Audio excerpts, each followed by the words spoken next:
नमस्कार दोस्तों, मैं हूं पवन ढाकला। दोस्तों अभी मैं बैठा हूं बुढ़नपुर आबाद में, और आपको पता ही होगा कि 2-3 दिन पहले, कब की बात है जी, इतवार यानी संडे को गांव बुढ़नपुर आबाद का एक बच्चा जिसका नाम आशीष था, इटली में रहता था, और पता नहीं किन कारणों की वजह से, कारण अभी तक कुछ नहीं पता, क्योंकि ना तो उसके पास कोई उसका फ्रेंड था, कोई यार दोस्त था, रिश्तेदार था। पहली बार ऐसी सिचुएशन में देख रहा हूँ जिसमें कि एक बहुत ही अजीब सी स्थिति बनी हुई है कि परिवार को कोई भी जानकारी नहीं है, कोई कुछ नहीं है। तो दोस्तों मैं आप सभी लोगों से ये रिक्वेस्ट करता हूँ, जो भी भाई हमारे इटली में रहते हों, और बाकी मैं उनके पिताजी से आपकी बात कराऊंगा, वो इस परिवार की, उस बच्चे की मदद को आगे आए, और कानूनी रूप से भी कि उसने आत्महत्या की है या कोई और कारण वहाँ पर रहा है, किसी से लड़ाई हुई है, झगड़ा हुआ है, कोई पैसे का लेन देन है, पता नहीं, भगवान जाने क्या चीज़ हो सकती है। तो ऐसी कोई भी चीज़ हो तो आप उसमें मदद को जरूर आएंगे। पंखा बंद करो। तो भाई साहब राम राम, क्या बात हुई थी जी, किस तरह से कब गया था बच्चा आपका? 11 महीने पहले गया था जी इटली। हाँ, तो ठीक ठाक रह रहा था, काम पे लग रहा था। तो अचानक से शनिवार को बात हुई, घर भी बात हुई। उसके बाद उसका फ़ोन इतवार को आता नहीं था कभी। तो सोमवार को फ़ोन आया, तो फ़ोन किसी और का आया, भाई आपके लड़के ने आत्महत्या कर ली। तो हमारा यकीन नहीं हुआ। फिर करनाल लड़के ने फ़ोन किया, बोले ये बात है, मैं कहा हाँ भाई। तो उसने फिर उसको लाइव दिखाया, उसको वीडियो कॉलिंग करके, ये आपका भाई है, ये पासपोर्ट है और इसने आत्महत्या कर ली। तो हमने पूछा कैसे कर ली? बोले भाई ये रात को सोने गया था और सुबह जब नहीं उठा, हमने जाके देखा तो ये इसने आत्महत्या कर रखी, आत्महत्या। तो मैं ये कर ही नहीं सकता, हमारे को तो विश्वास ही नहीं हुआ। फिर उन्होंने सारा कुछ दिखाया, तो फिर तो यकीन हुआ भाई हाँ चलो, पत्नी आत्महत्या है कि मर्डर है इसका तो क्या पता, हमने इतनी दूर बैठे ही। हमारे से हंस के बात करता था, घर की फिक्र करता था, घरों पैसे भेजने, एक एक पैसा जितना कमाता था, 30,000 40,000 बचता था, खर्चा करके वो भेज देता था। और कोई घर के सारी समस्याओं के बारे में पूछता था, कोई परेशान नहीं है, हम पूछते थे तो ठीक है, बोले मेरी टेंशन लो, मैं अच्छी तरीके हूँ, ठीक ठाक हूँ, और तुम टेंशन नहीं ले करो और अपना ख्याल रखे करो। उसकी माँ थोड़ी बीमार रहा है, तो कोई बात नहीं भाई साहब, कोई बात नहीं, मेरी माँ का धैर्य ख्याल रखो। रखे करो। सबके बारे में सोचता था, और मेरी यही रिक्वेस्ट है कि भाई इसकी जांच हो, इसके बारे में जो इटली में हमारी मदद करे, इसकी बॉडी पहुंचाने की कोशिश करे, और नहीं हो सका तो कम से कम इसका संस्कार तो अच्छे से हो जाए वहाँ। बस और हाथ जोड़ के यही विनती है। कोई तो कारण आपको नजर आता होगा जी, मतलब देखो आपका बच्चा है, बच्चे की कोई भी छोटी मोटी कोई गलत फीलिंग लेता है तो बाप को पता चल जाता है कि भाई बच्चा मुसीबत में है, दिक्कत में है, माँ बाप से दूर रहने का दुख, कोई कुछ भी आपको जो समझ में आता हो। हम उसको कहते थे भाई तू कागज लगा ले, डोंकी के गया है कच्चा।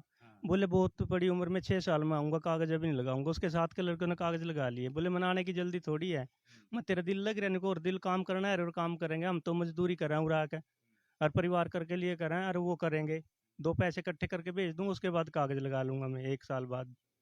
क्योंकि मैंने 6-7 साल में आना भी, तो 2 बार पक्का हो जाऊंगा इतना तो मैं। यही कहता था, कोई किसी चीज़ की कोई दिक्कत नहीं थी, उसका दिल लग रहा था, अच्छी तरीके था सारा कुछ।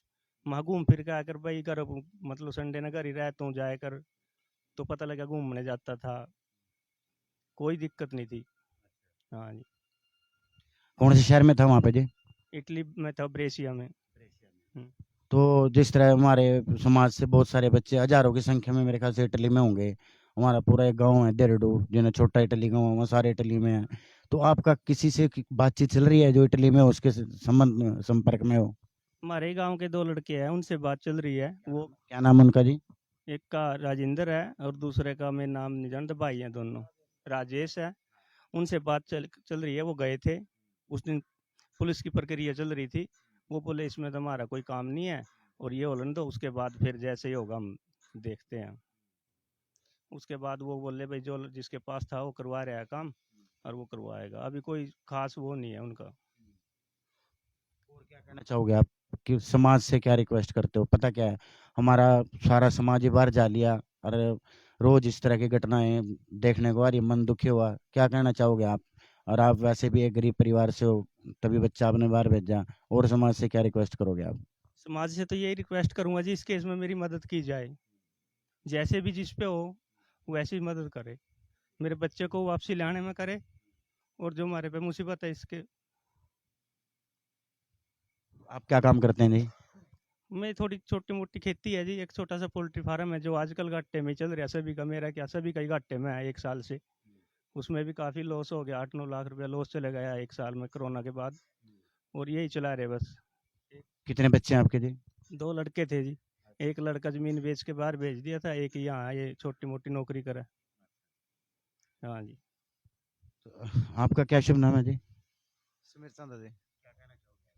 बस इस परिवार का जी सभी बच्चों से हाथ जोड़ कर प्रार्थना है, भाई इस परिवार का ध्यान रखा है, इसकी कुछ मदद करें। ये 2 लड़के थे, इस पे 2-2.5 किले जमीन के थे। जमीन भी वो भी बेच दी उस लड़के के, उसमें भाई बाहर जा कमा लेगा खा लेगा, और कोई सहारा नहीं। वो लड़के का ही सहारा था, भी कमा कर 10 रुपये बेचेगा, परिवार का ध्यान रखेगा। परमपिता परमात्मा ने वो भी नहीं सुनी इसकी। क्या?